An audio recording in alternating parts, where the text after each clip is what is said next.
হ্যাঁ মা, হ্যাঁ এই তো রান্না বান্না সেরে একটু শাশুড়ি সেবা যত্ন করতে বসলাম। হ্যাঁ আমি তো খুব ভালো আছি, এই 6 মাস বিয়ে হয়েছে, 6 মাসে 6 কিলো ওজন বানিয়ে ফেলছি জানো, শাশুড়ির ভালোবাসায়। আমাকে যখন চোখে হারায়, এত ভালোবাসে। আর একটু ভুল ত্রুটি করলে তুমি তো আমার মেয়েরা ফাটায় ফেলতে। আমার শাশুড়ি আমাকে এত সুন্দর করে বুঝায়, তো ধারণা করতে পারবা না। ধরো আমি তরকারি রান্না করছিলাম এই পরশুদিন, লবণ একটু পুড়ে গেছিল সামান্য, তো তুমি হলে তোমার মেরে ধরে একবারে টুকরো টুকরো করে ফেলতে। আমার শাশুড়ি বললো না মা, এতে তোমার কোনো দোষ নেই, তোমার মা শিক্ষা দেয় নাই, ওর জন্য এই অবস্থা। তো তোমার কোনো দোষ নেই, তুমি একদম মন খারাপ করো না, আমরা এই লবণে পোড়া তরকারি খাবো। হ্যাঁ মানে এত ভালোবাসে আমাকে, কি বলবো তোমাকে। হ্যাঁ খুব ভালোবাসে। আর জামাইয়ের কথা সে তো বলতেই হবে না বাবা, মানে মা যা বলবে তাই, যা বলবে তাই। আমি তো আমার ছেলের ওইভাবে শিক্ষা দেবো। হ্যাঁ বুঝছো।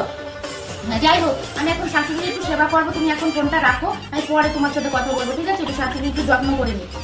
হ্যাঁ। ও মা উঠলে কেন? শো, পাটা টিপে দি, ভালো করে টিপা হয়নি।